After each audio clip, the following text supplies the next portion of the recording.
Bapak Ibu yang terkasih, suatu kehormatan bagi saya boleh berdiri di gereja tua. Ini gereja tua. Gereja Pantura yang nomor 1 ya Romo ya. Di tahun 1927.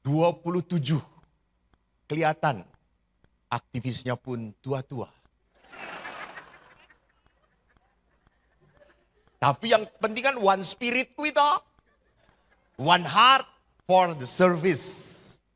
Pertama-tama saya seminar berkali-kali dan di mana-mana dari Medan sampai dengan Merauke.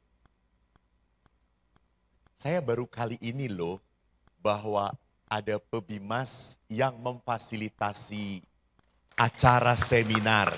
Matur nuwun Pak FX sudah menjadi sarana bagi kami untuk bisa berkumpul memperdalam semangat iman. Romo, matur nuwun saya boleh berbagi bersama-sama umat. Dan kedua, saya berat berbicara di depan Anda. Kenapa? Karena Anda ini aktivis. Biasanya aktivis itu kayak mahasiswa, senangnya protes. Sithik-sithik protes. Romone rapena novena. Ben ganti. Ya. Tapi saya melihat wajah-wajah aktivis di sini lembut-lembut. Wajahnya doang coy. Baik, Bapak Ibu yang terkasih, pertama-tama harus kita sadari ya. Gereja itu hidup karena umat, bukan karena Romo Paroki. Bukan karena Romo Paroki. Kalau umatnya aktif, hidup, maka gerejanya pun hidup. Kalau umatnya memble, gimana Romo aja lah. Kan Romo punya kebijaksanaan, Romo lebih tahu. Saya jamin yang masuk surga cuma Romo. Dan umat hanya di pintu surga saja. Jadi sejak dahulu gereja, tadi Romo betul sekali. Gereja itu persekutuan. Persekutuan umat beriman. Jadi tidak boleh kita tuh diwakilkan oleh Romonya. Enggak, Romo itu koordinatornya. Yang bergerak siapa? Umat. Apalagi ketua lingkungan. Wah, itu pentolan. Dan saya dengar dari Romo, itu kalau di paroki sini, yang jadi ketua lingkungan semua menawarkan diri. Hebat. Kagum saudara-saudara. Dari Keuskupan Aceh sampai dengan Keuskupan Jayapura belum pernah ada umat yang menawarkan, saya jadi ketua lingkungan, boleh, saya siap. Edan kata saya itu. Betul saudara-saudara? Mengapusi, jangan ngapusi. Ini di gereja. Anda berbohong, malam ini Tuhan datang kepada Anda. Jadi perhatikan, begitu banyak umat yang sering kali kalau disuruh ketua lingkungan. Cuaku, belum pantas, belum layak. Bapak Ibu ingat, tidak ada yang pantas, tidak ada yang layak. Anda baru pantas setelah Anda terkujur kaku. Ini pantas masuk kuburan. Jadi kita harus punya apa? Keprihatinan. Kenapa kok harus seperti itu? Mari kita lihat.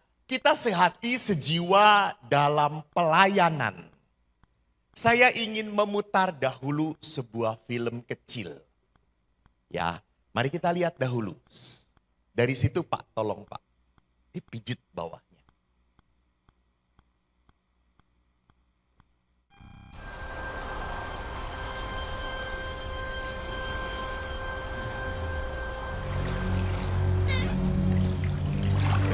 Kayak film horor ya, gambarnya gambarnya urung rubah Pak.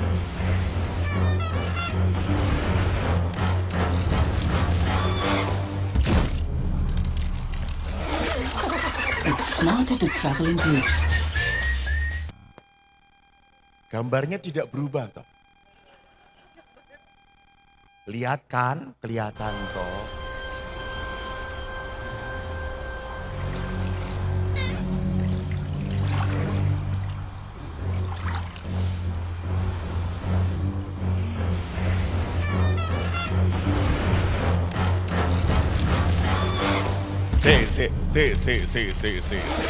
Ini sorry. Smarter to travel in groups. Itu saya ngisor ya Pak. Tuh, gigi.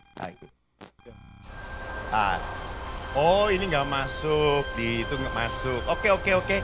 Kita skip aja, kita skip. Kesalahan ada di mata Anda. Oke, kita skip saja. Jadi di sini tuh diperlihatkan sebuah film kecil bahwa apa? Bahwa makhluk lemah hanya bisa mengalahkan makhluk yang lebih besar melalui persatuan, kebersamaan. Nah, ada sebuah gambar yang ditempelkan di kamarnya Presiden Barack Obama. Dan Barack Obama sangat mencintai gambar ini. Apa gambarnya? Sudah, kesini aja Pak, ganti aja. Apa gambarnya?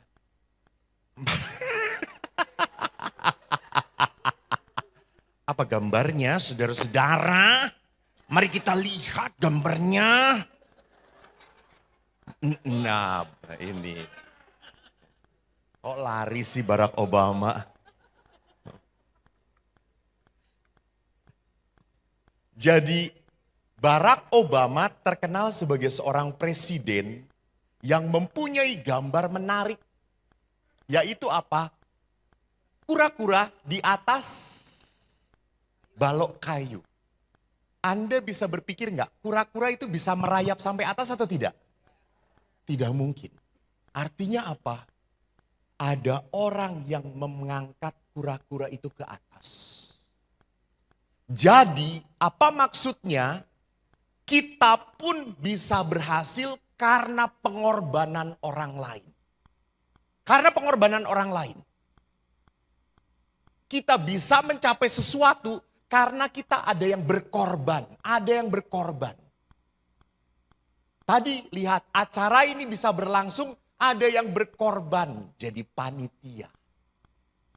Gereja ini hidup pasti ada yang berkorban. Mau jadi tata tertib, mau jadi anggota kur, mau jadi lektor, berkorban. Menyedihkan memang di gereja Katolik terlalu banyak komentator. Semua dikomenin. Gitu ya. Kurera enak, pales. Suruh dia kur. Saya yakin kalau dia anggota kur, semua umat keluar dari gereja ini. Kita seringkali terlalu mudah untuk apa? Mengorbankan orang lain. Tidak mau berkorban. Kita lupa, siapa guru kita? Anda ingat toh cerita saya waktu saya memberi retret anak-anak. Kan kalau di rumah retret itu kan yang retret tidak semua Katolik. Ada dari gereja Kristen Protestan, Pantekosta, Manahim.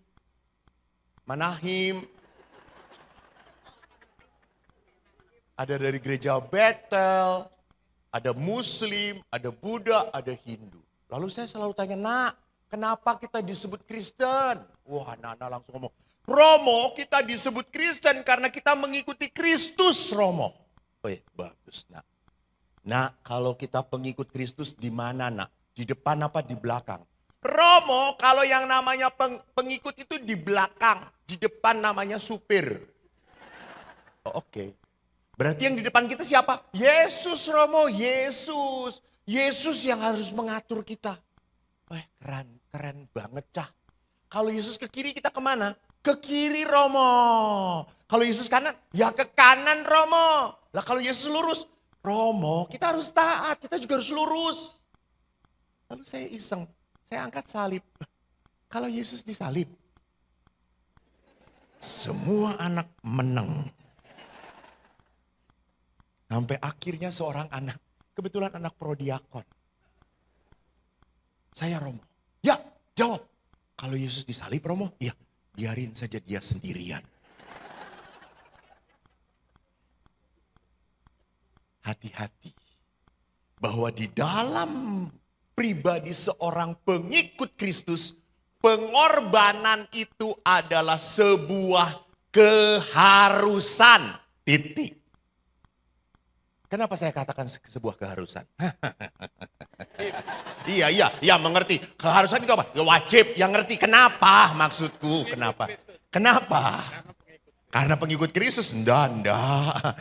Yesus ngomong apa? Barang siapa mau mengikuti aku, ia harus memikul salibnya. Terus menyangkal diri dan mengikut aku. Yesus ngomong harus. Jadi kalau Anda menjadi ketua lingkungan, sebuah keharusan. Bukan kerelaan. Gak ada yang rela. Keharusan. Jadi lihat, kita bisa di atas karena ada pengorbanan. Dan John Maxwell, salah seorang pembicara, motivator yang terbaik, dia mengatakan apa itu tim? Tim, together everyone achieve more. Bersama-sama kita bisa mencapai lebih. Bersama-sama. Nah ini. Saya kalau ngomong contoh ini bukan di paroki sini ya. Karena paroki sini tuh katanya baik sekali. Saya tuh di paroki Helena suatu saat seksi katekese buat acara. Seksi pendamping anak remaja buat acara. Seksi diakonia buat acara. Di hari yang sama, di jam yang sama, hari Minggu, ada 3 acara untuk anak remaja. Bayangkan, orangnya itu-itu aja. Jadi beberapa anak nongkronglah di kantin. Lalu saya datang, saya ngeliat, loh kamu itu bukan ikutan. Pusing Romo. Kenapa pusing? Itu ngundang, semua ngundang. Kalau nanti di sini saya dimusuhin oleh itu. Kalau di situ dimusuhin oleh ini. Kalau itu dimusuhin oleh ini itu. Ya sudah saya di kantin aja. Artinya apa? Kenapa kok tidak mau membuat yang namanya apa? Sinergi. Keuskupan Agung Jakarta itu sekarang sedang ramai apa? Sinergi. Bersama-sama. Jangan hanya mengedepankan ME yang harus maju. ME menyelamatkan. Pret. Tidak hanya ME. Tidak hanya ME. CFM pun ada. Legio Maria pun ada. Persekutuan Doa Karismatik pun ada. Emmaus Journey. Oh di gereja Emmaus Journey. Di KAJ Emmaus Journey ada. CAP ada, SEP ada. Wow. Kenapa gereja sekarang begitu banyak tumbuh kelompok-kelompok itu? Karena apa? Ingin membuat umat Katolik itu ikut. Ayo terlibat. Jangan hanya puas jadi orang Katolik. Misa hari Minggu, wes rampung, Bali, golek, sate, neng lia.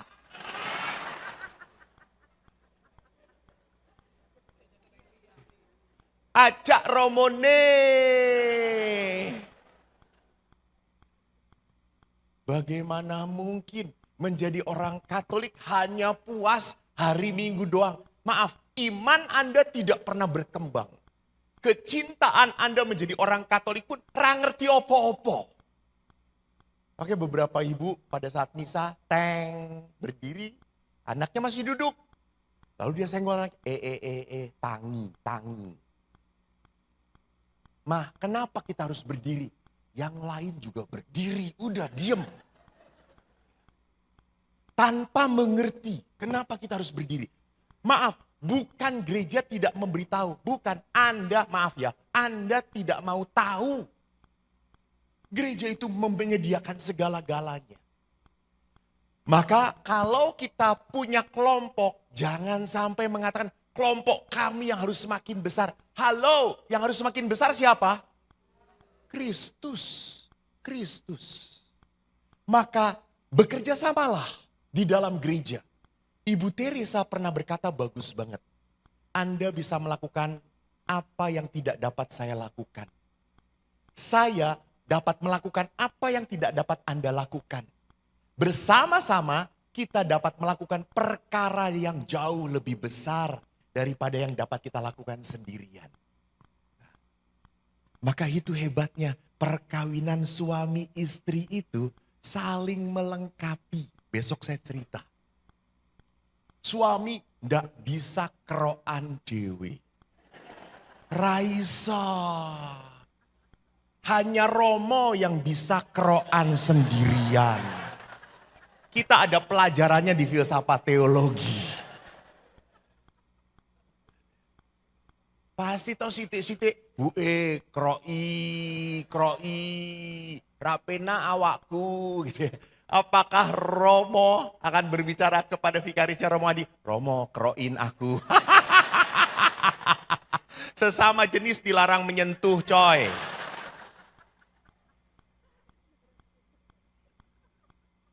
Jadi lihat, bahwa Ibu Teresa mengatakan di dalam gereja ada begitu banyak karisma yang bisa membangun apa? Jemaat Allah supaya lebih hidup, supaya jangan sedikit-sedikit. Yo, kita icip-icip gereja lain. Nyanyinya kok hebat, meriah. Di kita juga ada loh. Jangan macem-macem. Di kita juga ada. Jangan mau belanja ke gereja lain. Di kita ada. Malah ada beberapa orang Katolik. Romo, saya ingin kalau di gereja lain tuh ada perjamuan kudus kita dapat anggur. Mbok tuku. Ojo main gratis wae gitu ya. Jadi perhatikan di sini bagaimana seorang beriman Katolik harus hidup dalam iman Katolik dan bangga jadi orang Katolik. Ini jalan keselamatan kita. Maka di dalam gereja pun kita berkumpul bersama-sama bukan untuk saling menyaingi. Enggak. Kita untuk saling melengkapi. Lihat toh, ada orang yang doanya, haleluya puji Tuhan. Mari kita angkat tangan bagi Tuhan. Kalau Anda percaya pada Yesus, angkat tangan. Orang yang biasa di Legio Maria raiso toh kan ngangkat tangan. Apa iki ngangkat tangan. Raiso aku. Mari kita bertepuk tangan bagi Tuhan. Haleluya, ku memujimu Tuhan. Halah, sokon kono. Apakah lalu salah Legio? Apakah lalu salah persekutuan doa? No. Begitu kayanya orang memuji Tuhan. Jangan salahkan orang berjingkrak-jingkrak. Raja Daud pun berjingkrak di hadapan tabut perjanjian. Dan Allah memuji dia. Dan Allah bersuka cita. Tapi apakah kita harus berjingkrak-jingkrak? Ojo. Ancur gereja iki. Ya mereka melompat, ada sesuatu yang tersengat dalam hati mereka. Tersengat dalam batin mereka. Saya itu seringkali kebangunan rohani Katolik. Lalu setelah kebangunan rohani Katolik, ada pendoaan toh, PDP, pelayanan doa pribadi. Saya mendoakan, saya kemarin baru dari Banjarmasin. Teman saya di sebelah itu mendoakan, baru nempel, keplak, ceplak, edan kata saya. Saya 10 orang serono yang plak kata saya. Akhirnya saya ngomong panitia, wes rampung wae aku gitu. Kenapa Romo? Akunya yang jatuh nantinya gitu ya. Apakah doa saya tidak mujarab? Apakah saya tidak dipakai Tuhan? Sorry lah ya. Tidak jadi langsung dia lebih dipakai Tuhan dan dia tidak dipakai Tuhan. Tidak bisa jadi ukuran. Orang resting in the spirit itu disebutnya resting in the spirit, Pak. Bukan apa namanya? Ya apa jatuh tiba-tiba. Karena saya pernah ada coaster, saya doakan bruk jatuh dia. Dia kaget, setelah bangun malu sendiri. Sampai setelahnya langsung ngomong, Romo kok saya tadi jatuh ya? Romo nggak neken, nggak apa. Kenapa kok saya jatuh? Jangan tanya kenapa. Sekarang apa perasaan kamu? Saya damai Romo, saya sukacita. Saya kok merasa sekali Tuhan menyayangi saya. Itu yang penting, nah. Itu yang penting. Setelah kau damai dan sukacita, jangan lupa kolekte. Iki serius, jangan ketawa. Loh, ini orang Tegal ki maijura percoyoi be aku. Loh, Bapak maaf ya, kalau Anda sudah disentuh oleh Tuhan, lalu Anda tidak melakukan apapun, apakah itu tujuan Allah menyentuh Anda? Tidak. Allah menyentuh Anda supaya Anda menjadi pribadi yang berbelas kasih. Berbelas kasih. Jadi jangan berat memberi, jangan berat memberi. Apalagi ini tujuannya untuk membeli Videotron. Larang. Jadi Bapak Ibu lihat, kalau gereja itu membutuhkan umat Allah dan yang satu doanya memang tenang, Taize, yang satu Legio Maria dengan Salam Maria, salam, yang satu hati kudus Yesus, yang satu devosi kerahiman ilahi. Wow, indah. Indah sekali Tuhan. Setiap orang diberi karunia berdoa. Kemarin saya kelelahan. Saya itu sekarang safari dari Semarang, Tegal, Bandung, Sukabumi, Bogor. Saya nanti mengakhiri safarinya di Bogor hari Sabtu. Setelah Sabtu, Minggu langsung saya ke Kendari dan Makassar. Ada pembangunan rohani. Sebulan yang lalu saya capek banget dari Pasuruan, Madura, Surabaya, Bojonegoro, Tuban, langsung Semarang, Semarang masuk ke Bandung, Bandung masuk ke Sukabumi, Jakarta, Bogor. Saya pas di Semarang, saya capek. Dan saya mau pulang ke Jakarta, kebetulan hanya naik Garuda. Dan saya sedih karena dapat tempat duduk di tengah. Kalau di tengah itu enggak nyaman. Karena kalau kiri kanannya orang yang bukan gemuk dong, tolong. Subur makmur, diberkati Tuhan. Bisa kita ketutup. Saya udah, Tuhan saya ingin istirahat, saya ingin doa. Saya paling senang kalau di kereta, di pesawat, saya doa, saya diem. Tenang sekali, sambil tiduran. Rosario itu bisa 2 jam tuh gak selesai. Setengah jam, loh kok isi 10 iya.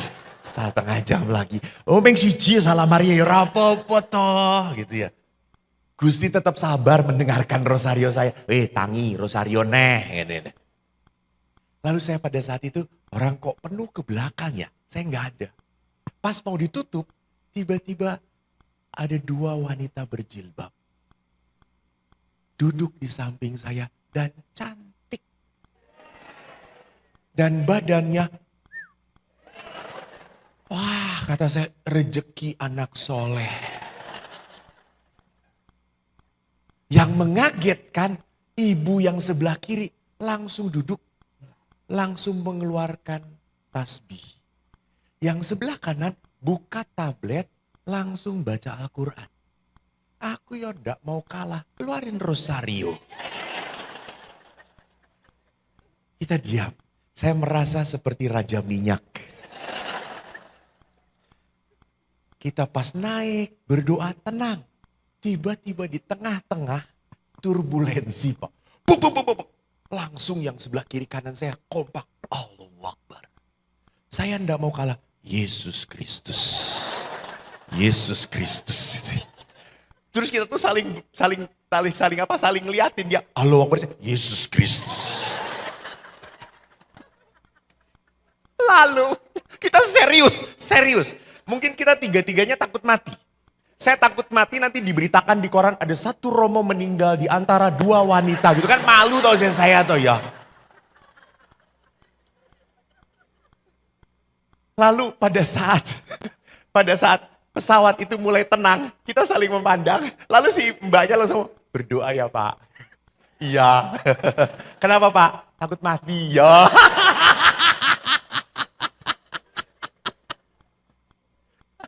Artinya apa yang mau saya katakan? Lihat, manusia Tuhan selalu ingat bahwa pada saat ia tidak mampu, ia akan menjerit pada siapa? Allah.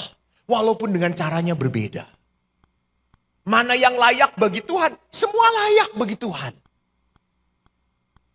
Hanya cara mengucapkannya berbeda. Sama. Jadi perbedaan itu jangan membuat kita harus, no.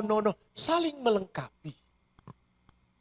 Nah Bapak Ibu, Eisenhower itu pernah mengatakan, tidak bisa kalau kita punya kabel, coba lihat, kalau kita bayangkan aja, ada tali ya. Tali itu kalau kita dorong, tali itu akan mengikuti tangan kita atau enggak? Kalau kita dorong. Mengikuti atau tidak? Tidak. Kalau kita tarik, mengikuti atau tidak? Sama. Eisenhower berkata apa? Jangan nyuruh. Beri teladan. Contohin, baru orang akan ikut. Kalau nyuruh, ndak iso. Sama orang tua sekarang itu pandai nyuruh anaknya berdoa. Dan orang tuanya berdosa. Nah berdoa ya. Bisa belum tidur berdoa. Papa nanti. Yang ralali. Aku dididik oleh seorang ayah yang selalu berdoa bersama kami anak-anaknya. Jadi sejak kecil Bapak Ibu, sejak saya kelas 3 SD dan adik-adikku masih kecil-kecil, 8:30 selalu rosario. Dan 4 anak itu tidak ada yang suka cita rosario. Semuanya mecucu, mecucu. Gitu ya. Kalau Bapak, rosario terus. Wong kakak yang mau jadi romo, kita yang menderita. Jadi kita wajib rosario. Dan kalau sudah rosario, saya dengan adik saya, semuanya kereta cepat. Salam Maria penuh rahmat Tuhan sertamu, terpujilah engkau di antara wanita dan terpujilah buah Tuhan. Lalu dia, Santa Maria Bunda Allah, doakanlah kami yang berdosa ini sekarang. Lalu, Salam Maria penuh rahmat Tuhan sertamu. Cepet-cepetan. Karena kita udah gak sabar. Pas bagian ayah kita jengkel. Karena Salam Maria penuh rahmat. Lalu adik, cepet Pak, cepet. Sampai beberapa minggu kemudian kita selalu usul kepada Bapak. Bapak yang mimpin rosario, tapi Salam Maria anak-anaknya aja gitu. Bapak Ibu, walaupun kami dididik seperti itu, jengkel waktu kecil, maaf, buah pendidikan itu sampai sekarang. Adik saya 4, adik saya 3. Lali aku, matematika aku jelek, saudara-saudara. Oh langsung inget, oh yo bodoh yo, gitu ya. 2 anak laki, 2 anak perempuan. Adik saya sudah menikah dengan orang Katolik. 2 adik perempuan saya menikah, yang satu dengan GKJ, Gereja Kristen Jawa. Yang keempat dengan Muslim. Beda agama, beda gereja. Tetapi keponakan saya semua dibaptis dan diajari Katolik. Mereka tahu iman Katolik segala-galanya. Karena apa? Karena mereka diajak oleh ayah berdoa. Dan kami sejak kecil, Pak, Bu, kalau misa duduknya di depan. Bapak itu langsung pegang 4 anak. Wes, ning ngarep kabeh. Wes meneng. Dan kita di depan. Dan waktu itu, waktu Eko kecil, romonya romo Belanda. Khotbah ramudeng aku. Sampai saya berkata, nanti Eko gantiin. Nggak mudeng. Tetapi bapak saya mendengarkan khotbah romo itu, Anda tahu bagaimana wajahnya?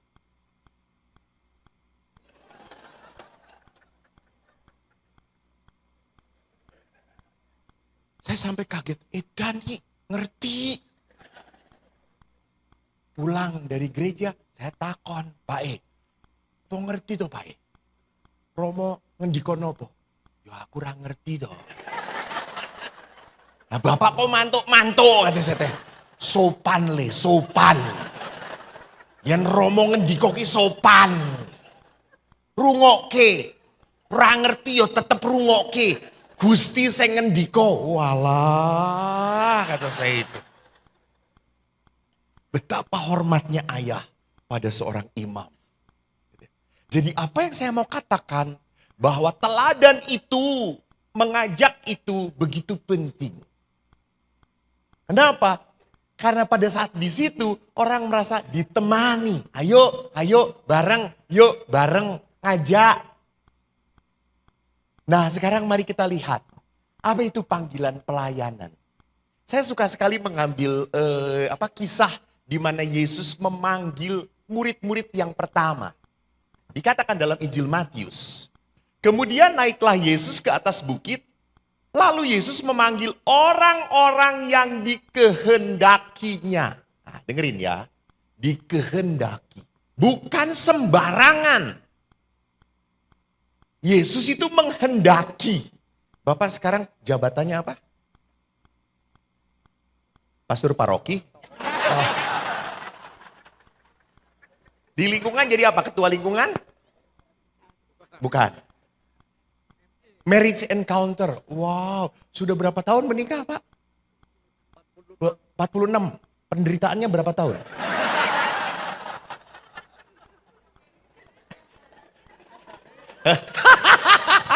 Lihat, penderitaannya berapa tahun? Seumur hidup? Ya, nanti kita bahas besok, Pak. Besok. Bukan sekarang ya, Pak ya.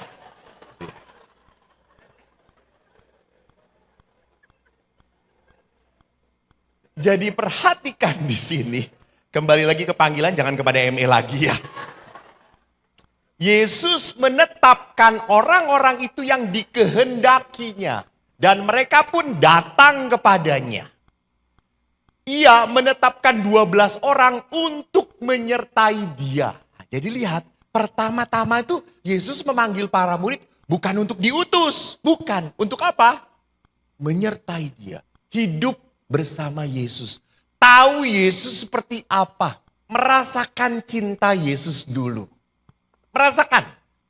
Baru diutus dan diberi kuasa. Nah saudaraku, mari kita lihat. Bahwa panggilan para rasul pertama-tama adalah inisiatif Tuhan. Jadi kalau Anda ditelepon oleh Romo Paroki, Pak, jadi ketua wilayah ya. Ini panggilan Tuhan. Sebelum Anda dipanggil, Pak, berhenti ya hidupnya. Itu tuh. Jadi ini adalah apa? Ini adalah pilihan Allah. Ini pilihan Tuhan. Jadi bukan berarti nggak ada yang lain Romo. Bukan masalah nggak ada yang lain.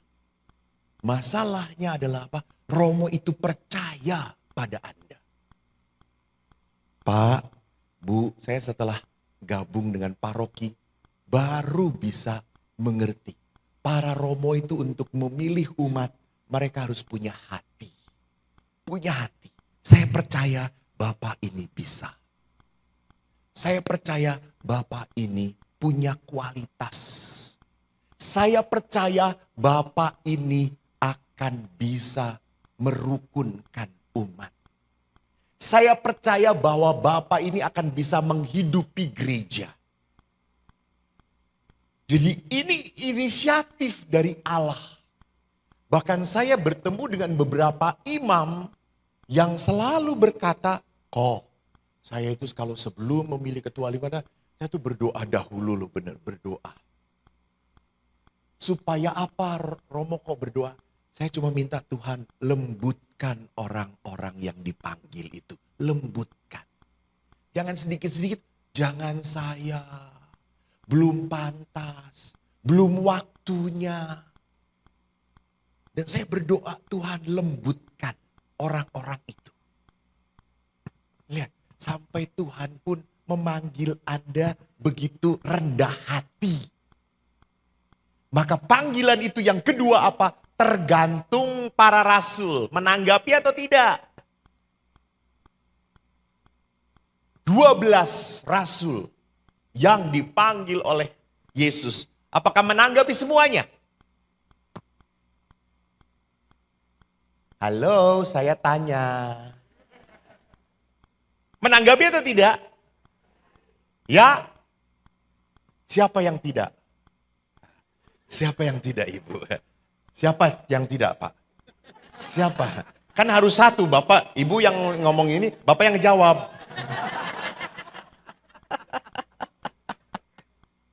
Yang tidak menanggapi adalah Yudas Iskariot. Sungguh-sungguh, dia tidak tahu apa artinya mengikuti Yesus. Akhirnya dia menjadi pengkhianat. Jadi para rasul yang lain pun memang menanggapinya naik turun. Semangat, kadang-kadang tidak semangat. Lihat Petrus saja toh, waktu Yesus ditangkap kemana Petrus? Melayu, golek sate. Pergi, berlari. Jadi kalau menjadi ketua lingkungan kadang-kadang semangat, kadang-kadang tidak. Ya rapopo. Menjadi ketua lingkungan kadang-kadang masih melirik wanita lain, boleh Romo? Boleh. Asal jangan mengingini, halo. Mau melirik ya rapopo toh ya. Gitu ya. Kecuali istrinya langsung, ayo lirik sekali lagi. Tak pelintir weh. Jadi lihat, para rasul pun dalam menanggapi panggilan jatuh bangun. Betul, jatuh bangun. Apakah kami para imam pun tidak jatuh bangun dalam menanggapi panggilan? Jatuh bangun. Saya lihat orang Tegal ini kalau ke gereja rapi. Kalau Anda tahu di Filipina ke gereja, wow, ini turun, ini naik. Dan duduk di depan lagi. Kagak ada yang kayak gini. Putih semuanya, ya Tuhanku Yesus. Sampai saya pernah salah. Kan kalau komuni kan body of Christ. Tiba-tiba ada ibu yang besar banget itu. Wow, that's your body.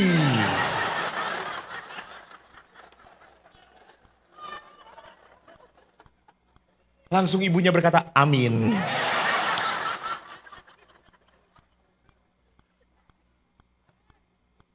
Jadi Bapak Ibu jangan berpikir bahwa para romo ini jalannya lurus. Enggak, kecuali suster. Kalau suster berbeda. Kalau suster memang lihat jalannya. Lihat romo yang seperti ini, tobatkanlah dia Tuhan.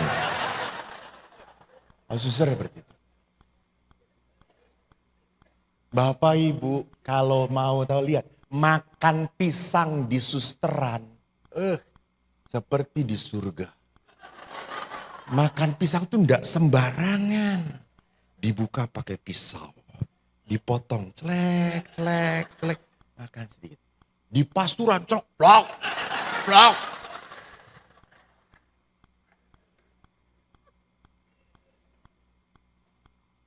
Jadi perhatikan bahwa menanggapi panggilan Yesus bukan berarti kita selalu bisa konsisten. Enggak, dengan pertolongan Tuhan kita bisa konsisten. Nah yang ketiga, lihat Yesus menetapkan para murid untuk menyertai dia. Tinggal bersama dia. Dan yang terakhir, baru diutus. Jadi seorang ketua wilayah, seorang yang aktivis di lingkungan harus punya pengalaman apa? Dicintai Tuhan. Dicintai Tuhan. Karena kalau Anda tidak pernah merasa dicintai Tuhan, pelayanan menjadi beban. Tersinggung, kecewa. Pertemuan lingkungan sudah ayo. Seng datang mbok neh. Sudah menyiapkan bahan baik-baik. Saya itu pernah menyiapkan bahan baik-baik tentang apa? Bagaimana mensyukuri anugerah kehidupan dari Tuhan. Yang datang Bapak Ibu, encim-encim dan engkong-engkong. Langsung saya ubah temanya. Kita tidak mensyukuri, kita ganti temanya ya Bapak, engkong, encim. Jadi apa Romo? Bagaimana kita mempersiapkan jalan untuk menuju Tuhan.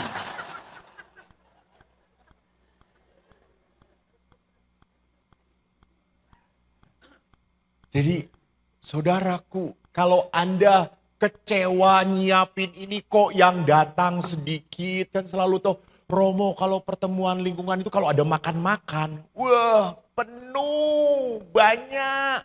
Tapi kalau membahas kitab suci, sedikit. Lalu kalau ada yang sharing, langsung orang Katolik itu sama. Kalau ditanya ada yang sharing, bagaimana gerakannya? Langsung gravitasi.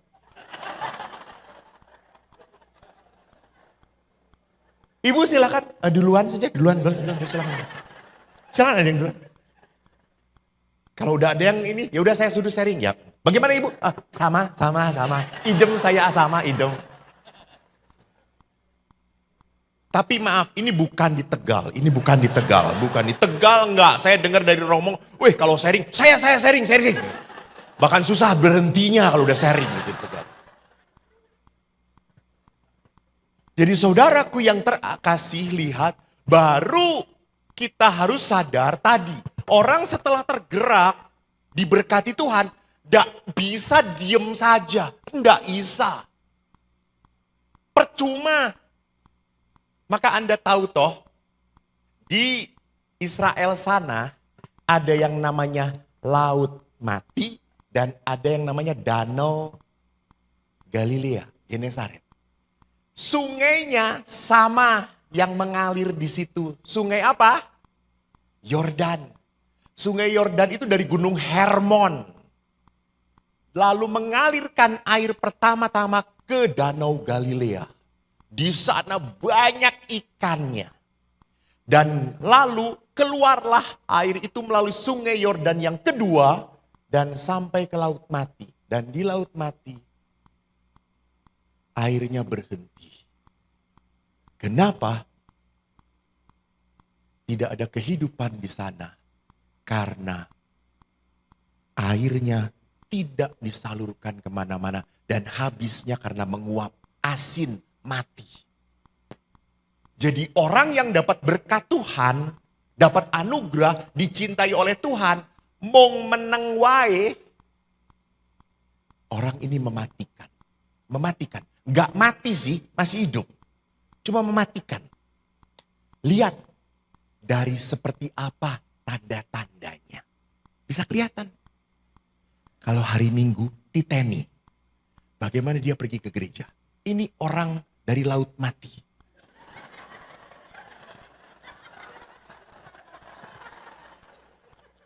Kemana Pak? Misai. Tidak ada sukacita. Tidak ada sukacita. Tapi kalau orang yang sadar bahwa hidupnya terberkati, datang duduk di depan. Wah, teng. Kalau orang yang dari Laut Mati langsung teng. Romo neiki. Pasti khotbahnya suwi, apes aku. Salah misa aku. Jadi perhatikan bahwa kalau kita sudah mendapatkan kasih dari Tuhan, maka kita dituntut untuk do something for God. Do something for God. Lihat dalam teks kitab suci, kita bisa melihat Yesus berkata tentang kerasulan, mari ikutlah aku dan kamu akan kujadikan penjala manusia. Dan waktu Yesus berkata kepada murid-murid, tuayan memang banyak, mintalah kepada Tuhan yang empunya tuayan, supaya ia mengirimkan pekerja. Dan ketika Yesus mendarat, Yesus melihat sejumlah besar orang, Yesus berkata, mereka seperti domba yang tidak punya gembala. Maka sebelum dia ngomong kepada Rasul Petrus, 3 kali Yesus berkata, gembalakanlah domba-dombaku. Maka kita harus sadar bahwa di dalam panggilan kita harus berangkat dari sebuah keprihatinan Tuhan. Tuhan itu prihatin melihat umatnya. Dan Tuhan itu tidak bisa mencintai umat Anda kalau Anda tidak mau jadi alatnya. Bapak Ibu, saya sebentar lagi pindah ke rumah retret Pratista. Rumah retret yang sangat indah sekali. Ada di lereng Tangkuban Perahu. Antara Cimahi, Lembang. Dingin, sejuk, dekat surga. Beda dengan Tegal. Panas, dekat. Anda sendiri yang ngomong ya. Dan di Pratista ada satu kapel yang punya gambar Yesus unik. Yaitu apa? Yesusnya tanpa tangan. Itu adalah replika dari gambar Yesus, patung Yesus di Jerman. Jadi dulu itu waktu perang dunia kedua kan gereja-gereja dihancurkan. Alat-alat gereja diambil oleh Jerman untuk dijadikan peluru.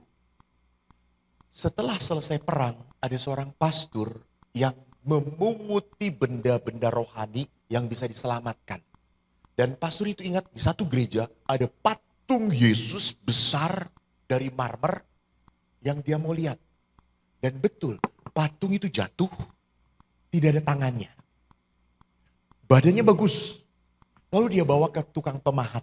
Dia berkata, tolong buatkan tangannya. Pemahat ini dia buatkan tangannya. Bapak Ibu tahu toh kalau marmer itu kan ada seratnya toh. Ada serat batunya. Ditempelin, gak nyambung-nyambung, gak bisa-bisa. Sampai akhirnya pemahat ini menyerah. Dia berdoa, Tuhan tunjukkan apa yang harus kulakukan. Dan dia mendapatkan sebuah bisikan. Pada saat harinya di mana pastor itu datang. Pastor itu sudah selesai. Sudah. Mana? Ini. Pastornya kaget. Karena belum ada tangannya. Lalu pastornya berkata, loh katanya sudah selesai. Ya. Saya gak bisa membuat tangan. Saya hanya bisa membuat tulisan di bawahnya. Kamulah tanganku. Bagus banget. Jadi Bapak jangan lupa Pak. Jangan lupa ya Om. Walaupun Om tiap hari jaga toko, ya Tuhan tidak bisa mengasihi istri kalau Om hanya ngelihat cuan terus. Sekarang saya tanya, lebih menarik melihat uang 100.000 atau melihat istri? Yang jujur. Mana? Menarik mana? Lihat istri. Ya betul, karena di bawahnya diinjek sama istri.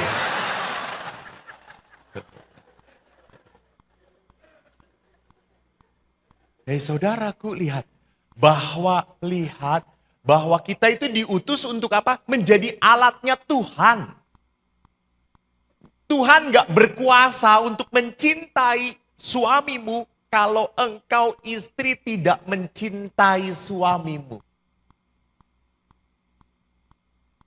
Tuhan pun tidak bisa mencintai Romo Andi kalau Romo tidak memberi uang saku.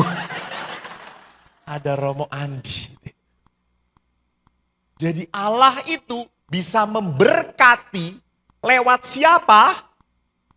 Lewat siapa? Kurang ajar gak panitia? Lewat orang lain. Itu kurang ajar namanya. Lewat saya. Ya Allah. Lewat saya. Saya harus jadi jalan berkat. Saya. Maka kita itu harus seperti Tuhan. Prihatin. Lihat gereja rusak, prihatin. Lihat gereja kotor, prihatin.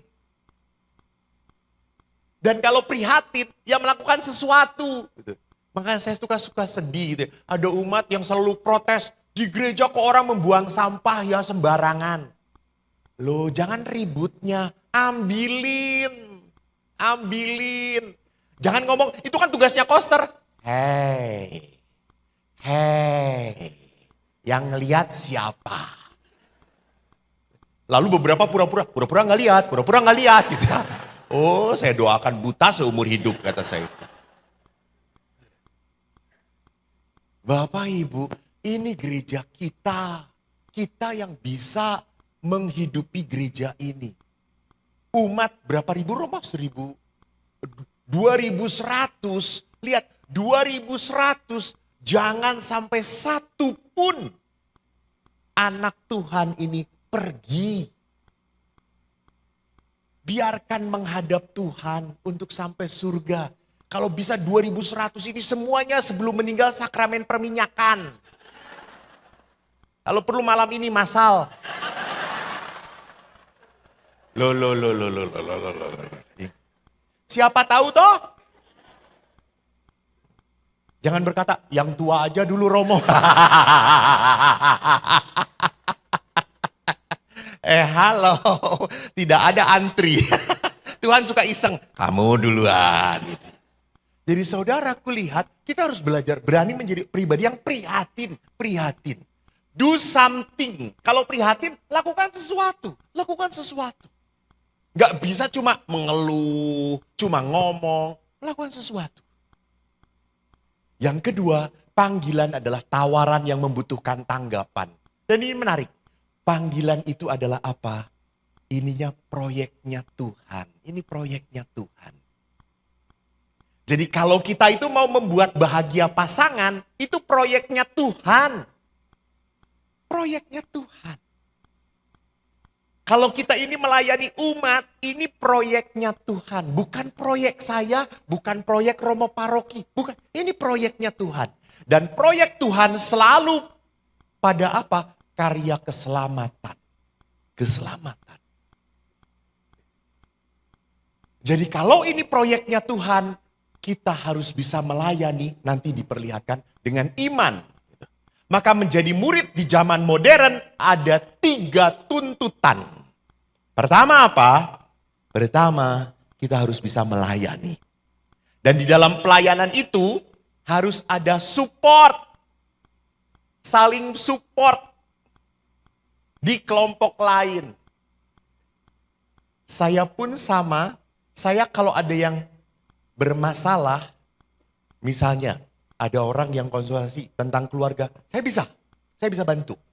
Tapi kalau ada yang konsultasi, Romo, rumah saya diganggu oleh roh-roh jahat. Aduh, saya enggak bisa. Karena ada tulisan, sesama setan dilarang saling mengusir. Saya enggak bisa, saya enggak punya karunia. Ada romo lain yang punya karunia, ada romo lain. Saya beri pada romo itu, Romo tolong. Dia merasa diganggu, tolong. Karena saya pernah suruh memberkatin rumah sakit Boromius. Anda tahu tuh, ada satu ruangan baru diberkatin. Susternya itu udah ngomong bahwa isi itu ada penambahan. Saya enggak dengar apa-apa. Lalu saya tuh percikan toh. Setelah misa, saya percikan. Saya biasa di tempat pemberkatan, saya akan membuat tanda salib. Tiba-tiba ada satu tempat di mana saya kok lama berdoa. Enggak tahu saya juga. Saya kok ingin berdoa di situ ya. Langsung semua perawatnya mengatakan, tuh Romo aja bisa ngeliatin.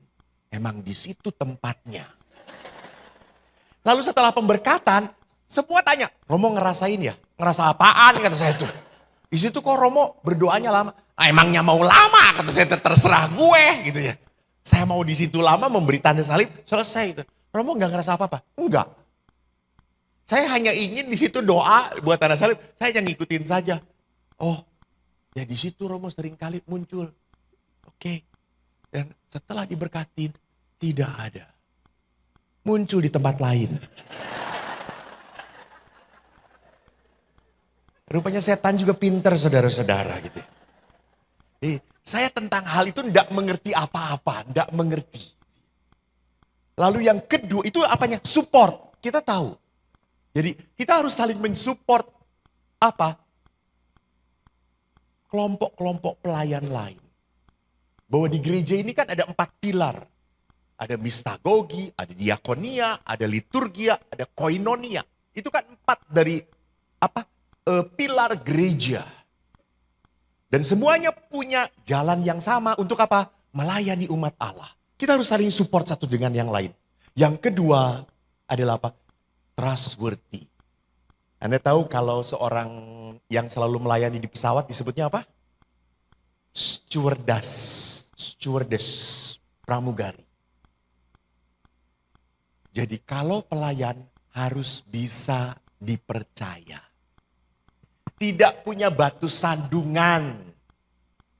Kemarin saya memberi rekoleksi di pemimpin jemaat juga. Ada yang tanya, Romo, kalau seorang yang hidup dengan wanita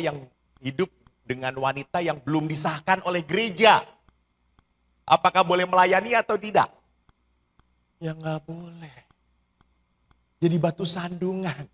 Perkawinannya aja belum beres. Memang si laki-lakinya pergi dengan pria lain. Tapi kan bukan berarti bahwa... Aku ngomong apa mau?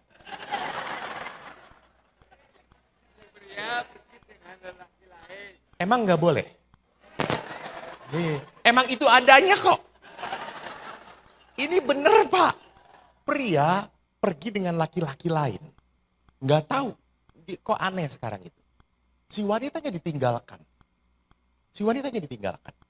Setelah sekian tahun wanita itu tinggal dengan pria yang sudah meninggal istrinya. Si pria ini bebas, betul. Tetapi wanita ini masih terikat perkawinannya. Yang nggak bisa langsung wanita ini mau jadi ketua WKRI. Raiso. Perkawinanmu, kamu hidup dengan laki-laki yang tidak disahkan dalam gereja. Jadi batu sandungan nanti. Seorang pemimpin, bukan berarti nanti, berarti kalau gitu jadi ketua lingkungan harus tidak ada kesalahan. Ya, Raiso toyo. Ada kesalahan, tapi bukan jadi batu sandungan. Kesalahan kecil-kecil, tidak apa-apa. Misalnya apa? Tidur, bokongi istri, tidak apa-apa. Ngentutin istri, tidak apa-apa. Itu dosa kecil yang tetap membuat Anda masuk surga. Tidak mendengarkan istri, tidak apa-apa. Karena istri terlalu banyak. Saya nggak mau ngomong karena besok pagi nggak ada yang ngirimin lagi makanan.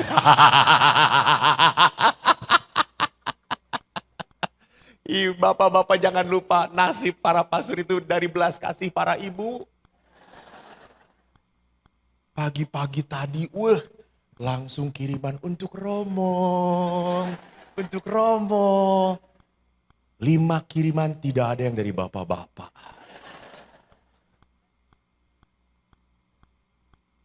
Yang ketiga adalah apa? Shepherd. Jadi, saya suka. Ini saya bahagia menjadi seorang Katolik. Gereja Katolik itu tidak mau jadi gereja populer. Tidak mau jadi gereja yang banyak umatnya. Udah, gak apa-apa kok. Kamu cerai juga gak apa-apa. Hidupmu dengan wanita lain yang belum sah juga boleh, gak apa-apa. Yang penting gereja kita banyak umatnya. No. Kamu nggak perlulah 1 tahun pelajaran, langsung dibaptis saja gitu. Yang penting percaya pada Yesus, ya bisa aku percaya, bisa baptis saiki. Nggak bisa, nggak. Gereja kita mau mengajarkan kebenaran, jalan pada keselamatan. Bukan semata-mata akeh umate, bukan. Gereja Katolik tidak mau jadi gereja populer. Yang umatnya begitu bisa mudah datang, tertarik, bagus. No. Harus jadi baik. Karena apa? Guide. Maka gereja Katolik sampai kapanpun tidak pernah meng-ACC namanya perceraian. Tidak ada yang namanya eutanasia. Tidak ada bayi tabung dalam gereja Katolik. Jadi gereja Katolik saklek karena melawan kehendak Tuhan. Gereja tetap memegang aturan sampai kapanpun konsisten. Sesuai dengan apa? Kodrat ilahi. Naturanya Tuhan. Bapak Paus dan gereja menerima orang-orang LGBT. Yes, menerima. Tetapi perkawinan sejenis tidak pernah diterima. Tidak pernah akan diberkati. Gereja, lihat. Kalau mau populer, udah gak apa-apa kawin aja. Ya, gampang. Tetapi masalahnya itu melawan kodratnya Tuhan, hukumnya Tuhan. Nah saudara-saudara, walaupun Allah setia memanggil, tidak setiap orang peka menanggapi panggilan. Kenapa sampai seperti itu? Lihat, ada tipe. Ini keprihatinan Bapak Suci. Dalam Evangelii Gaudium, Bapak Suci mengatakan, bila mana kehidupan batin manusia terkurung pada kepentingan diri, perhatian pada diri sendiri, maka tidak ada tempat untuk pelayanan dan memperhatikan orang lain. Maka nggak aneh kalau ada yang mau disuruh aktif selalu, aduh maaf banyak pekerjaan, toko belum tutup, masih buka, rame jam segitu, nanti untungnya kurang. Boleh saja Anda beralasan seperti itu, silahkan. Orang-orang seperti ini sampai kapanpun akan sulit melayani. Karena selalu mikirnya apa? Kurang.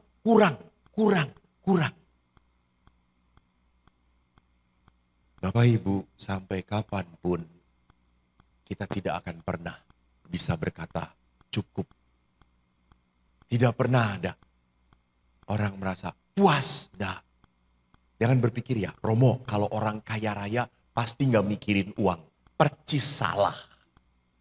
Justru orang kaya raya mikirin uangnya. Jangan-jangan nanti uang yang di sana hilang. Uang yang di deposito berkurang bunganya. Mikir dia. Yang tidak pernah memikirkan uang itu siapa? Romo. Romo tidak pernah mikirin uang. Mikirinnya apa? Utang. Utang parokinya gitu ya. Saudaraku yang terkasih, kalau orang hanya memikirkan dirinya sendiri, maka tidak akan pernah punya waktu untuk memikirkan orang lain. Saya bahagia punya ibu yang baik. Ibu saya bidan, ayah saya tentara. Ibu saya itu walaupun bidan tidak pernah menulis bidan. Dan banyak orang minta tolong pada saat ada yang melahirkan. Orang-orang kampung. Dan ibuku, kalau aku ini minta jajan, Bu, tumbas bakso. Apa jawaban ibu? Orang duit. Langsung dicepetin, randedet. Bu, ono sing dodolan iku bandros, randedet. Selalu kita minta apa? Randedet. Tetapi kalau tetangga pinjem, ono duit. Ada. Kalau tetangga pinjem, dikasih. Bahkan ibu tuh kalau sudah membantu orang yang melahirkan, dia lihat yang melahirkan ini sudah punya apa yang kalau perempuan itu pakai apa? Stagen, gurita, untuk bayinya udah punya popok atau belum? Belum punya. Ibu pergi beli. Dia kasihin. Ini untuk bayi kamu, untuk istri kamu. Malah nggak dibayar, malah ibu bayarin, berkorban. Itu ibuku. Dan begitu kaget apa pada saat ibu meninggal. Setengahnya yang datang berjilbab. Sampai saya kaget. Sampai saya tanya, Bu, ibu datang ke sini mau mendoakan siapa? Jangan-jangan salah mendoakan. Enggak, saya mau mendoakan ibunya Romo. Ibunya Romo tuh baik banget. Lihat, orang baik saat meninggal akan banyak yang kehilangan. Maka mari kita pikirkan, kalau Anda meninggal, siapa yang datang? Paling-paling cuma Romo paroki. Karena Anda pelit, coy gitu ya.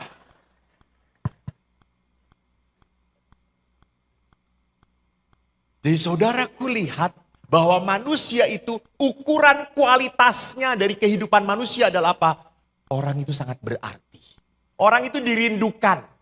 Kalau dia datang, orang selalu senang. Beda toh, ada orang tertentu juga kalau dia datang, aduh dia datang. Pasti ngutang lagi. No lihat toh kan ngedeketin gue kan, lihat tuh. Ada orang-orang tertentu yang datangnya itu selalu membuat gelisah, tapi ada orang-orang tertentu yang datang membawa sukacita. Dan ini orang seperti apa? Mari kita lihat di sini. Ada tipe orang-orang yang lihat. Ini punya ego, punya diri sendiri. Lalu kan ego itu ada 4 aktivitas lah, katakanlah 4 aktivitas. Aktivitas pertama itu adalah apa? Pekerjaan. Kedua, hobi. Ketiga, keluarga. Keempat, teman, persahabatan. Di mana Tuhan, bisa jadi Tuhan tidak pernah dipikirkan. Bisa jadi Tuhan tidak pernah dia jadikan apa? Dia jadikan bagian dari hidup dia. Dia lupakan Tuhan. Dan ini terjadi dengan anak-anak muda. Anak muda sekarang banyak sekali yang agnostik. Tidak mau lagi repot ke gereja. Yang penting berbuat baik kok. Berbuat baik udah cukup. Dia lupa bahwa orang itu diselamatkan bukan karena perbuatan baik dia. Manusia itu diselamatkan karena siapa? Karena Yesus. Karena Allah menyelamatkan kita. Allah yang memberikan rahmat keselamatan. Dan karena kita mendapatkan anugerah keselamatan, kita jadi baik. Bukan kita jadi baik karena kita baik. No. Pak, kalau baik dengan orang baik mah gampang. Ya atau tidak? Senyum dengan orang yang suka tersenyum, gampang. Coba, bisa nggak baik dengan orang yang menjengkelkan? Bisa nggak Om? Saya tanya nih Om, saya tanya. Jujur. Punya tetangga tidak? Punya. Ada ibu-ibu tetangga? Ada, betul. Om sering melirik tetangga atau tidak? Tanya, nggak apa-apa. Di Pasuruan masih ada kamar. Kalau diusir masih ada kamar. Nggak pernah melirik Om. Melirik. Bagus Om. Lebih mudah tersenyum pada istri tetangga atau tersenyum pada istri? Bohong. Saya jujur. Pelan-pelan aja ngomongnya. Istri tetangga atau istri sendiri? Istri sendiri. Oh.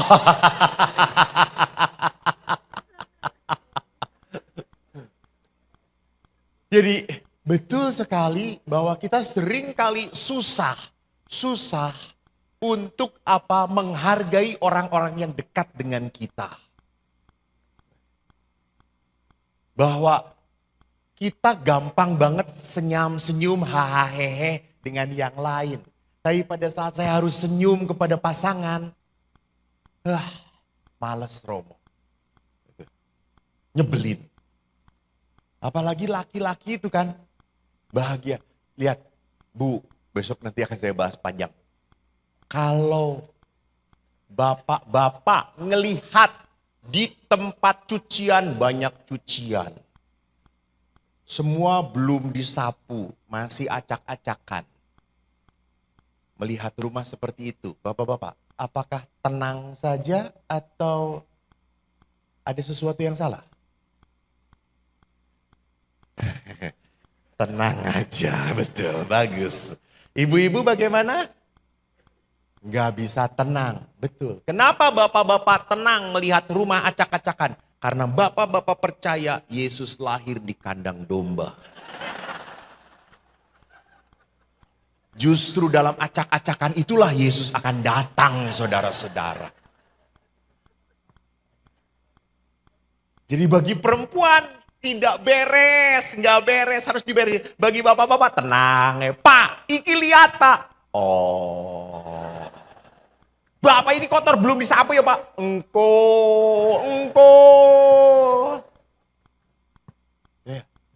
Jadi lihat, seringkali perbuatan baik tidak bisa menjadi jaminan untuk keselamatan. Kita butuh Allah. Dan ada orang-orang tertentu yang tidak pernah memikirkan Tuhan. Atau tipe kedua adalah apa? Saya punya kegiatan, rekreasi, pekerjaan, dengan teman, hobi, dan hidup dengan Tuhan pun kegiatan. Maka kalau berdoa pun menjadi berat sekali. Kan ada ibu-ibu ngomong, Romo, kalau saya kok masuk gereja langsung ngantuk ya Romo. Tapi kalau masuk mall apa Romo tadi yang baru itu? Yang rame itu? Bukan Transmart, sebelahnya Transmart tuh? Rita. Saya kok melolong ya Romo, ya enggak pernah ngantuk ya Romo. Betul, pada saat kita masuk ke dalam doa, baru doa, lihat aja kalau pertemuan lingkungan, baru doa, mari kita rosario, pasti baru tanda salib langsung.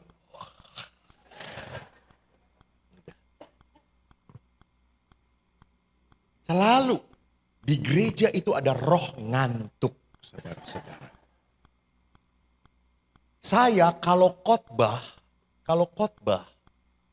tidak pernah tersinggung lihat umat mengantuk. Enggak, saya biarkan. Mungkin di rumah dia tidak bisa tidur. Di rumah Tuhan dia bisa tidur. Saya selalu berdoa, Tuhan semoga gak bangun-bangun sekalian.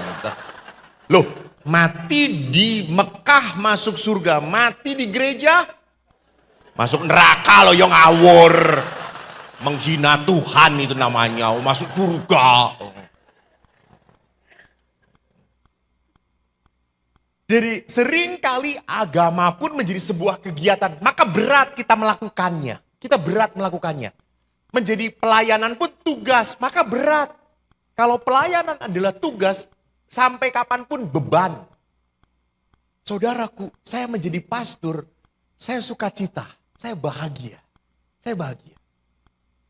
Saya pernah ditanya oleh seorang anak, Romo, karena anak ini kagum, lihat saya pakai jubah kayak gini, dia orang Kristen. Dia tanya, ini Romo ya? Iya. Romo tuh katanya tidak menikah ya. Betul. Romo ini homo ya? Terus saya kata, gua normal kata saya tuh. Romo bisa jatuh cinta? Bisa. Ada Romo. Banyak kata saya itu. Lalu bagaimana Romo? Saya tolak. Yes. Kenapa ditolak Romo? Saya mau melayani Tuhan. Oh, anak itu kagum. Langsung, wah hebat Romo ini. Hidupnya untuk melayani Tuhan. Pasti nanti Romo kalau mati masuk surga. Langsung saya ngomong, belum tentu nak. Loh kok belum tentu Romo? Yang ngatur masuk surga itu Tuhan, bukan saya. Lalu anak itu langsung diem dan ngomong, kalau gitu kasihan ya jadi Romo. Maksud lu apa sih kata saya itu? Ya kasihan, Romo sudah berkorban melayani Tuhan dan nanti mati belum tentu masuk surga. Kan kasihan. Langsung saya ngomong, nah saya tuh gak kawin supaya gak punya anak seperti kamu. Kata saya itu. Emang saya kenapa Romo? Nyebelin nanya-nanya terus. Kata saya itu. Lihat. Kalau orang melihat hidup rohani itu menjadi sesuatu tugas, maka orang selalu berpikir, kalau saya sudah aktif di gereja, Tuhan akan memberkati apa ya? Kalau saya sudah pelayanan, apakah toko saya makin rame? Saya sudah pasang patung Yesus gede, apakah makin rame tokoku? Kok sebelahku ndak pasang patung Maria atau Yesus malah rame? Dia malah pasangnya apa? Kucing ini.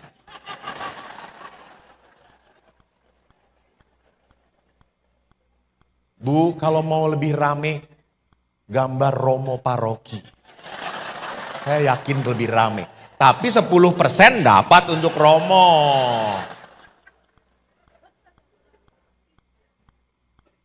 Jadi hati-hati. Kalau orang melihat bahwa hidup rohani pun untuk supaya dapat cuan berkat Tuhan. Kan kadang-kadang ada orang yang, saudara-saudara jangan takut memberi pada Tuhan. Berikan segala-galanya. Tuhan pun akan memberkati Anda berlimpah ruah. Amin. Lihat kan aminnya tidak penuh iman toh, lihat. Ini di gereja Katolik langsung amin. Tetap nyumbangnya 10.000. Wah, payah.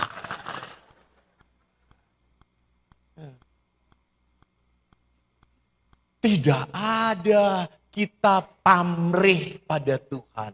Enggak. Apa yang harus kita lakukan? Lihat. Justru dalam kehidupan ego kita harus dipenuhi dengan cinta dan kedekatan dengan Tuhan. Saya itu melayani karena Tuhan ada di dalam hatiku. Tanya lagi ke Om, saya tuh senang tanya Om. Oh, tanya toh, enggak apa-apa toh Om toh. Enggak. Om, aku tanya, kalau sering bertengkar enggak dengan ibu? Sering ya, sering bertengkar ya Om ya. Kalau bertengkar ya dengan ibu bertengkar, siapa yang harus minta maaf? Kenapa Om? Nah, Bu, kalau bertengkar siapa yang harus minta maaf? Ini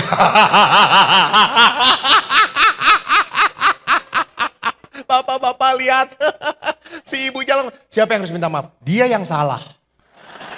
Dia yang salah. Lihat betul sekali rumusan. Jadi kalau suami istri, suami bersalah, suami harus minta maaf.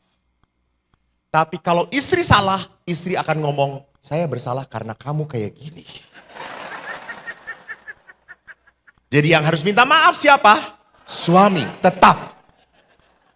Maka bapak ibu harus tahu para bapak, nomor satu yang tidak pernah salah adalah Tuhan. Nomor dua, istrimu. Lihat MC juga ngomong makasih. Tuhan jamah dia Tuhan. Om, saya beritahu ya Om, siapa yang harus minta maaf duluan adalah yang punya Yesus dalam hatinya.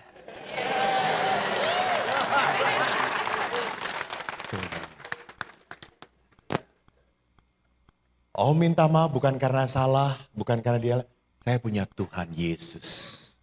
Karena laki-laki tahu di surga akan dilayani oleh 7 bidadari. Sorry, kehilangan 1 dapat 7 Om. Ces lagi, asik.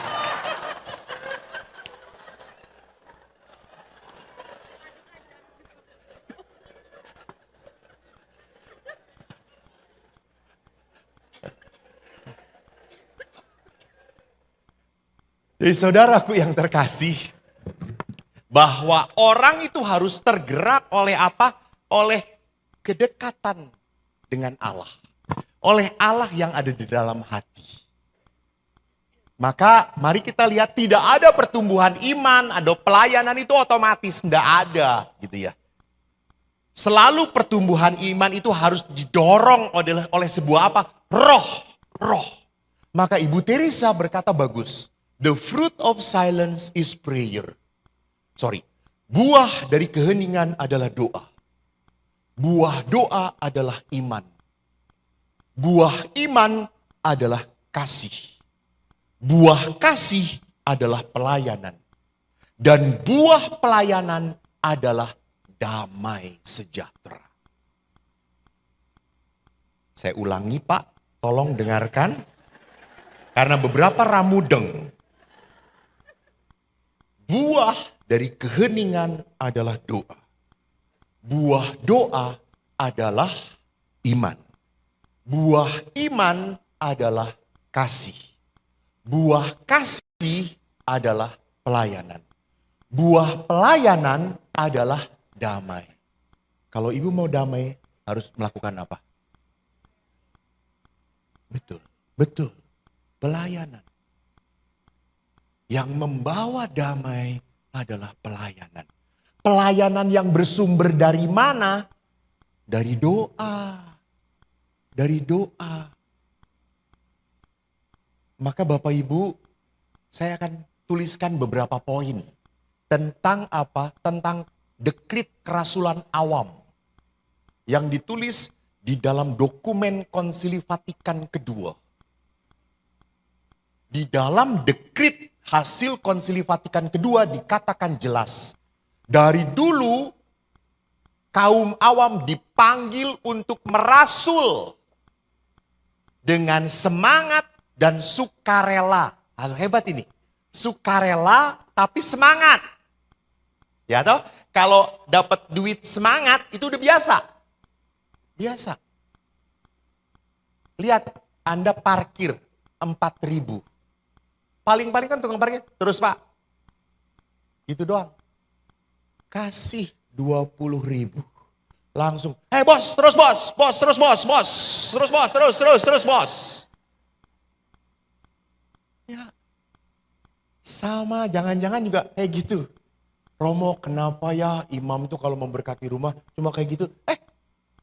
Berapa dulu amplopnya? Lu kalau cuma 500.000 ya cuma gini doang. Kalau 5 juta nah baru gini, nah. Apalagi 10 juta, wah 2 tangan.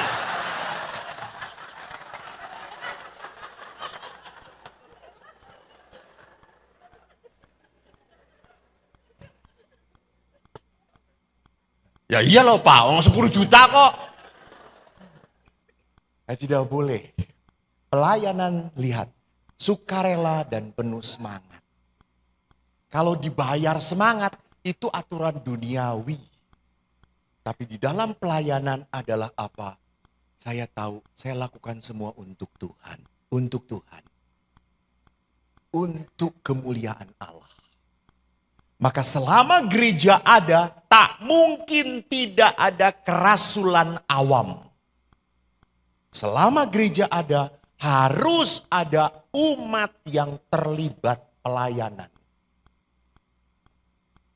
Awam menerima tugas merasul dan kerasulan harus dijalankan dalam iman, harapan, dan cinta kasih. Itu. Jadi walaupun pertemuan lingkungan, betul. Kui wae, yo rapopo. Syukuri. Wong telu, wong papat, haleluya. Nggak apa-apa.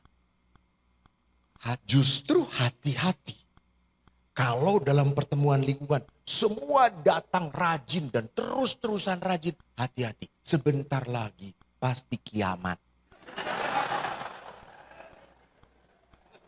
Udah tobat semuanya toh. Loh, kenapa saya berani ngomong kayak gitu? Kita tuh selalu berpikir, saya tuh kan para pastor, banyak tuh para pastor di paroki. Saya OSC, saya punya teman juga projo. Pastor-pastor yang baik itu cepat mati. Ya, sing ra mati-mati iki. Masih belum baik. Jadi kalau pertemuan lingkungan sedikit, tetaplah pujian yang sedikit itu berkenan pada Allah. Nah, itu. Jadi bukan berarti kok sitik terus rapopo. Enggak apa-apa. Kita doakan yang tidak hadir. Bukan diomongin. Bukan. Didoakan. Ya bukan didoakan supaya cepat dipanggil Tuhan gitu ya. Doakan supaya keluarga itu diberkati. Bawa tetap dalam doa. Walaupun tidak pernah datang. Bawa. Kenapa? Karena kita melakukan dengan kasih, iman, dan harapan. Yang berikutnya, apa spiritualitas kerasulan awam? Bagus di sini dikatakan. Keberhasilan seorang awam melayani tergantung pada apa? Bagaimana awam tersebut bersatu erat dengan Yesus. Nah, ini dia tadi. Kalau Ibu Teresa berkata, the fruit of silence is prayer. The fruit of service is peace. Jadi, service itu harus dilakukan dari kedekatan dengan Tuhan. Kedekatan dengan Tuhan. Ini tidak pernah bisa dipungkiri. Kenapa? Karena dalam pelayanan Bapak, Ibu, setiap saat Anda akan mengalami kekecewaan. Kekecewaan. Dan Anda hanya bisa bertahan di dalam kekecewaan kalau Anda punya Tuhan di dalam hati Anda. Nah, saya suka bidang kerasulan yang harus dipusatkan adalah dua. Yaitu apa? Hidup keluarga dan orang muda. Keluarga adalah tempat setan menghancurkan gereja. Gereja hancur kalau keluarga-keluarga Katolik bubar. Karena produk dari kehancuran keluarga adalah apa? Anak-anak yang terluka. Dan yang kedua adalah apa? Anak muda, kaum muda. Kemarin saya ikut Indonesian Youth Day. Koordinatornya Romo Kristi Projo Purwokerto. Ada kurang lebih 1.500 anak muda dari 37 keuskupan. Dan ada survei, 5.000 anak muda disurvei. Jadi surveinya tidak di IYD sebelumnya, 5.000 anak muda. 30% anak muda gereja Katolik ingin meninggalkan gereja Katolik. Karena tidak menarik. Hampir 50% mereka mengeluh sulit sekali mencari pasangan yang seiman. Maka saya waktu di IYD, saya ngomong kepada anak-anak muda, gua gak suka lu ngomong kayak gitu. Maka selama IYD, lu harus punya pacar. Lu di phonebook kamu harus ngumpulin nama teman-teman dari keuskupan lain. Dan saudara-saudara berhasil. Hari terakhir banyak anak muda yang mojok, saudara-saudara.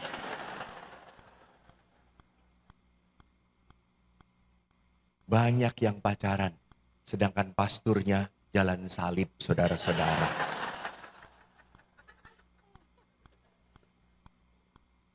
Jadi kaum muda itu adalah keprihatinan.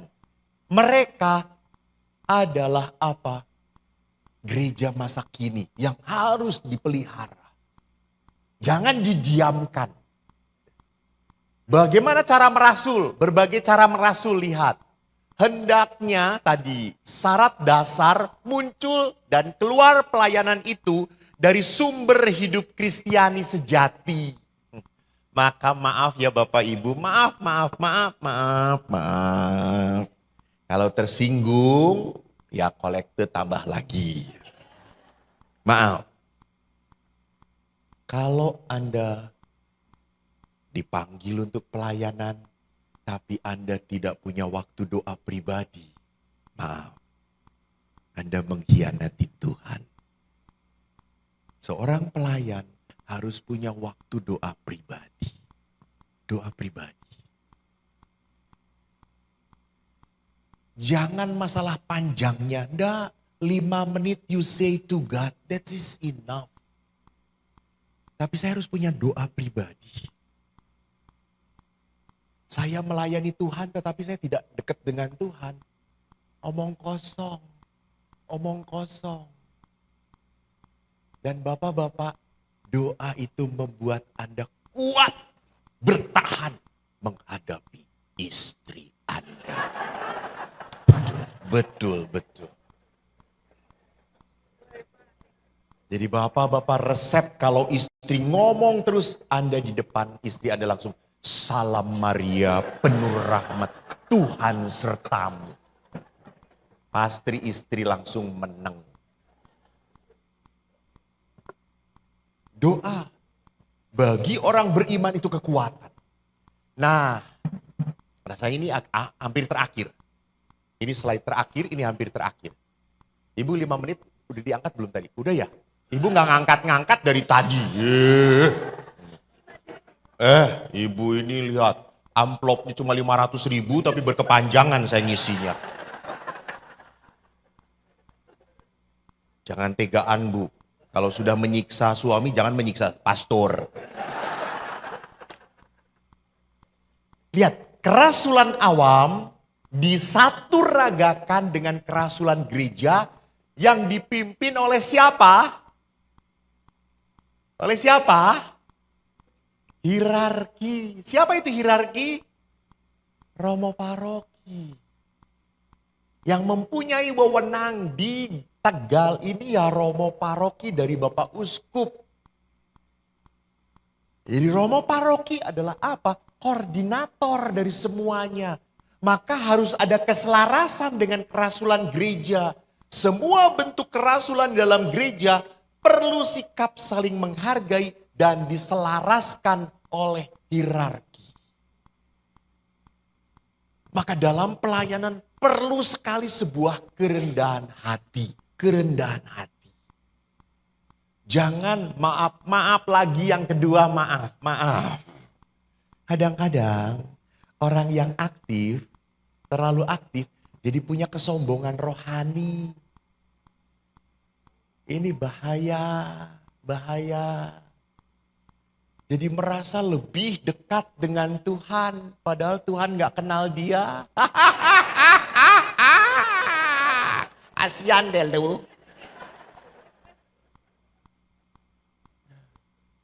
Saya aktif. Terus kalau Anda hanya aktif demi kemuliaan Anda dan Anda merasa saya ini baik loh. Oh, Anda sudah sombong rohani. Anda sudah terjebak oleh si jahat. Ingat, di dalam pelayanan pun ada setan di situ. Jadi setan itu bukan hanya di dalam ketan doang gitu ya. Dibeset isinya ketan gitu ya, bukan. Jadi setan itu ada di mana-mana pun. Kalau kita tidak rendah hati, kita dipakai, dijatuhkan. Nah suka sedih saya, maaf. Sekali lagi maaf. Si Eko ini harus banyak minta maaf. Ada beberapa ibu yang bilang, Romo, Bu gak makan, saya puasa kok. Woi, Yesus berkata kalau puasa, minyakilah rambutmu. Segarlah. Tidak perlu mengatakan, saya puasa. Saya sedang puasa. Puasa kok gede.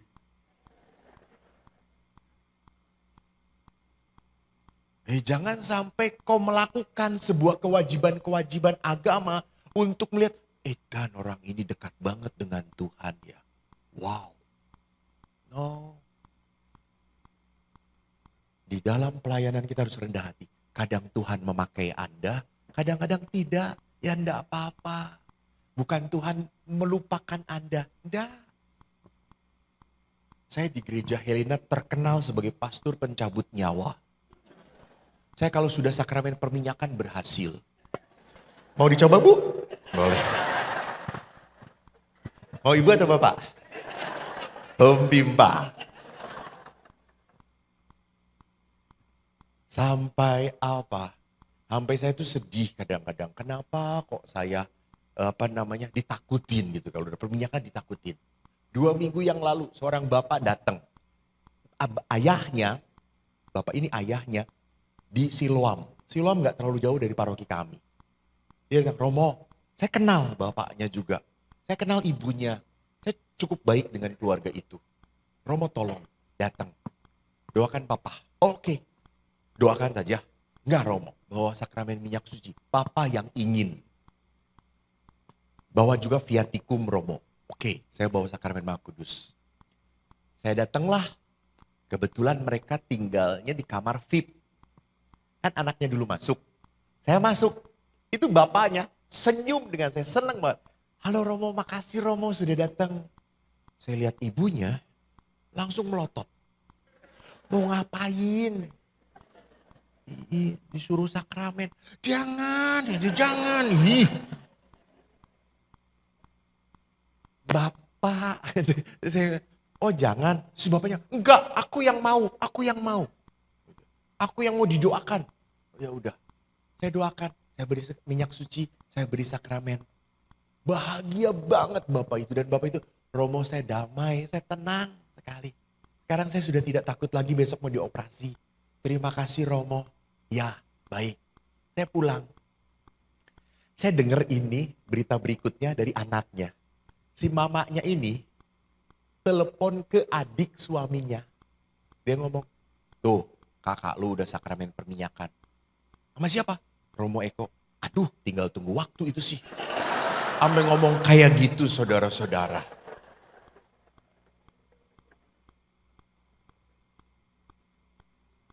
Terus akhirnya 2 hari kemudian Bapak ini meninggal dunia. Dan saya diminta misa tutup peti. Anda tahu saya datang istrinya. Romo, gara-gara Romo. Gitu. Bukan saya, ya Allah, kata saya itu.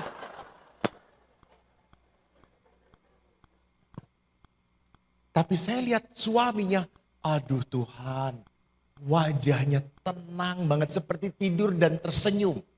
Itu membahagiakan. Wow, jarang saya melihat orang yang meninggal dengan wajah yang sukacita.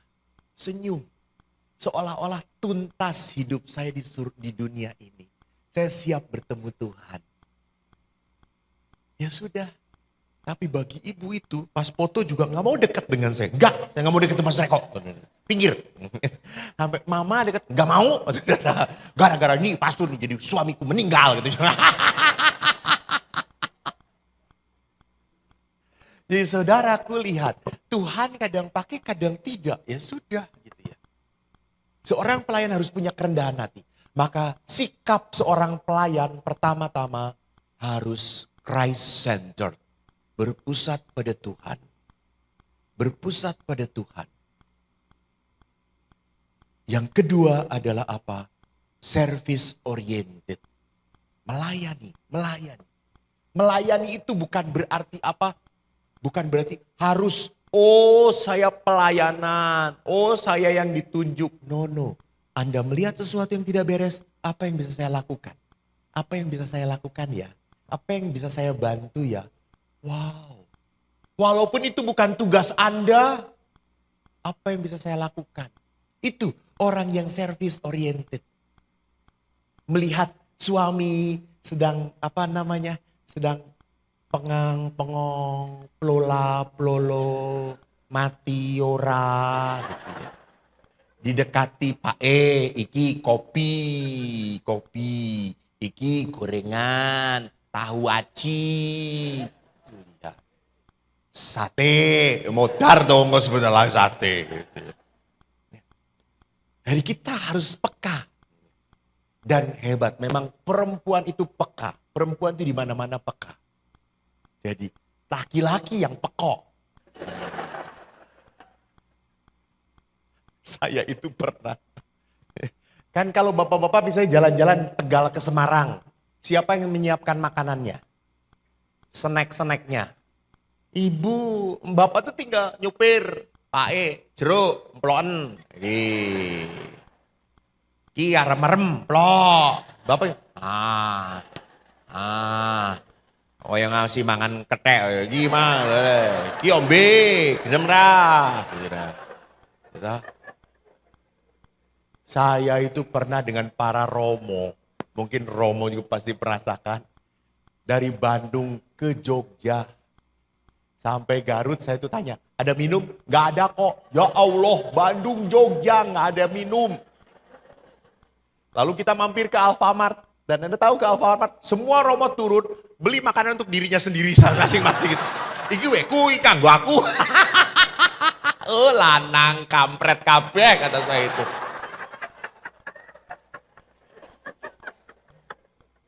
Itu. Jadi lihat di sini service oriented adalah apa yang bisa saya lakukan? Apa yang saya lakukan? Bukan, ini bukan tugasku. Ini bukan tugasku, ini bukan bagianku. Please. Saat ini Tuhan menggerakkan hati Anda. Yang ketiga adalah apa? Primarily people oriented. Artinya apa? Kalau saya mau melayani itu, lihat orang ini butuh apa. Bukan saya punya apa. Karena apa yang saya punya belum tentu dia butuhkan. Saya harus tahu dulu yang saya layani ini membutuhkan apa. Karena ada orang-orang tertentu hanya butuh didengarkan. Didengarkan saja. Ada orang-orang tertentu butuh juga untuk apa? Didoakan. Ada orang tertentu memang butuh untuk dibantu dengan materi. Berikan. Saya bersyukur kepada Tuhan. Jadi Romo yang sangat diberkati Tuhan. Tak, beberapa minggu yang lalu ada orang yang butuh uang. Kata saya, butuh Romo, saya belum dapat ini nih. Oke, saya kasih. Butuh berapa Bu? 3 juta. Ya saya kasih. Itu siang.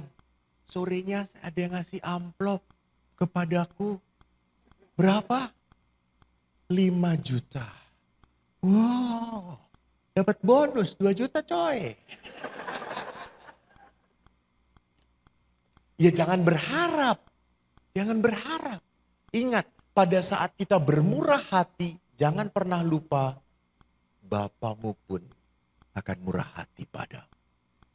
Hendaklah engkau murah hati, karena Bapamu pun murah hati.